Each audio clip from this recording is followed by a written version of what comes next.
ഞാൻ ആദ്യം തന്നെ പറയട്ടെ, ഇതിൽ ചേർത്തിരിക്കുന്ന എല്ലാ ഇൻഗ്രീഡിയൻസിൻ്റെയും ലിസ്റ്റ് ഞാൻ ഡിസ്ക്രിപ്ഷനിൽ പിൻ ചെയ്യുന്നുണ്ട്. അതൊന്ന് എല്ലാവരും നോക്കണേ. ഓരോ ഇൻഗ്രീഡിയൻസും ഏതൊക്കെ സമയത്ത് എപ്പോഴൊക്കെ ചേർക്കണം എന്നുള്ളതും ടൈം സഹിതം കൊടുക്കുന്നുണ്ട്. അതും കൂടെ കാണാൻ മറക്കരുതേ. ഞാനിവിടെ 2 പഴം എടുത്തിട്ടുണ്ട്. അതൊന്ന് തൊലി കളഞ്ഞെടുക്കാം. തൊലി കളഞ്ഞ പഴം ചെറുതായിട്ട് ഇതേപോലെ ഒന്ന് ഒടിച്ചൊടിച്ച് ഒരു പാത്രത്തിലേക്ക് ഇട്ട് കൊടുക്കാം. ഇനി ഇതൊന്ന് ഉടച്ചെടുക്കലാണ്. മിക്സിയിലിട്ട് അരച്ചെടുക്കരുത്. കൈകൊണ്ടോ അല്ലെങ്കിൽ ഇതേപോലെ എന്തെങ്കിലും സാധനം വെച്ചോ ഒന്ന് ഉടച്ചെടുത്താൽ മതി. ഇനി ഞാൻ ഇവിടെ ശർക്കര എടുത്തിട്ടുണ്ട്. 2 വെല്ലമാണ് എടുത്തിരിക്കുന്നത്. അതിനകത്തേക്ക് ഒരല്പം വെള്ളം ഒഴിച്ച് ഇതൊന്ന് ഉരുക്കാൻ വേണ്ടി വെക്കാം. ശർക്കര ഉരുകിക്കിട്ട് ശർക്കര നമുക്ക് ഇതിനകത്തേക്ക് ഒന്ന് ഒഴിച്ചു കൊടുക്കാം. ഇനി ഇതിലേക്ക് ആവശ്യത്തിനുള്ളത് ഉപ്പാണ്.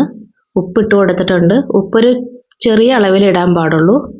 പിന്നെ ജീരകം ഇട്ട് കൊടുത്തിട്ടുണ്ട്. ഏലക്കാപ്പൊടി ഇട്ട് കൊടുത്തു. തേങ്ങാക്കൊത്ത്, ഇത് കറുത്ത കളറിലെ ഉണക്കമുന്തിരിയാണ്, അതും ഇട്ട് കൊടുത്തിട്ടുണ്ട്. ഇനി ഇതിന് വേണ്ടത് 1.25 കപ്പ് അരിപ്പൊടിയാണ്.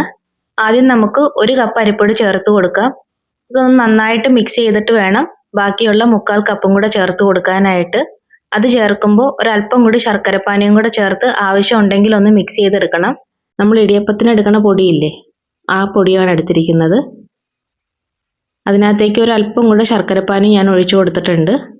ഇത് നന്നായിട്ടൊന്ന് ഇളക്കി യോജിപ്പിച്ച് മിക്സ് ചെയ്തെടുക്കാം. നല്ല രീതിയിൽ മിക്സാക്കി എടുത്തിട്ടുണ്ട്. ഇനി നമുക്ക് ഒരു വാഴയിലയിൽ ഒരല്പം നെയ്യ് പുരട്ടിയെടുക്കാം. നെയ്യ് എല്ലായിടത്തും ആകത്തക്ക രീതിയിൽ ഇതേപോലെ ഒന്ന് തേച്ച് കൊടുക്കാം.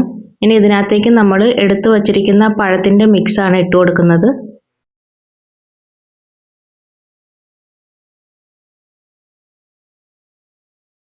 മൂന്ന് വാഴയിലയിലായിട്ടാണ് ഞാനിത് ഫില്ല് ചെയ്യുന്നത്.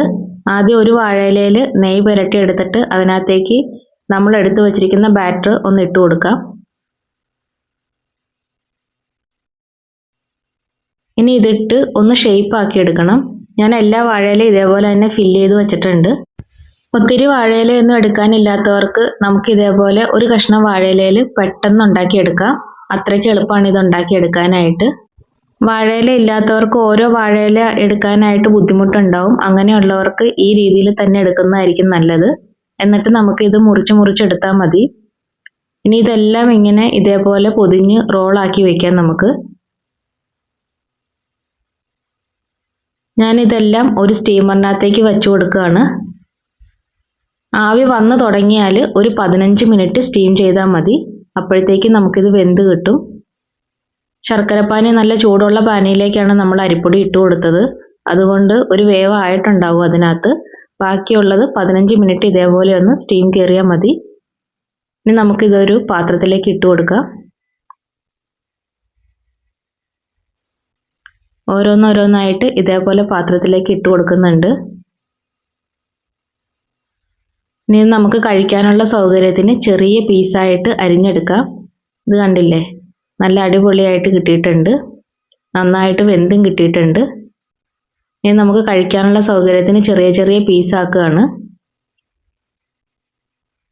ഇത് നല്ല ടേസ്റ്റാണ് കേട്ടോ തിന്നാനായിട്ട്. കുട്ടികൾക്കൊക്കെ വൈകുന്നേരം സ്കൂൾ വിട്ട് വരുമ്പോൾ സ്റ്റീം ചെയ്ത പലഹാരം നമുക്ക് ഇതേപോലെ കൊടുക്കാം. മുറിച്ച് വച്ചിരിക്കുന്ന ഇതേപോലത്തെ പീസ് കാണുമ്പോൾ എന്ത് ഐറ്റാന്ന് പോലും മനസ്സിലാവില്ല. അവർക്ക് നല്ല ഇഷ്ടപ്പെടും. ഒരു തവണയെങ്കിലും ഇതേപോലെ ട്രൈ ചെയ്ത് നോക്കുക. ഇഷ്ടമായ ചാനലൊന്ന് ലൈക്ക് ചെയ്ത് സബ്സ്ക്രൈബും കൂടെ ചെയ്യണേ. Thank you.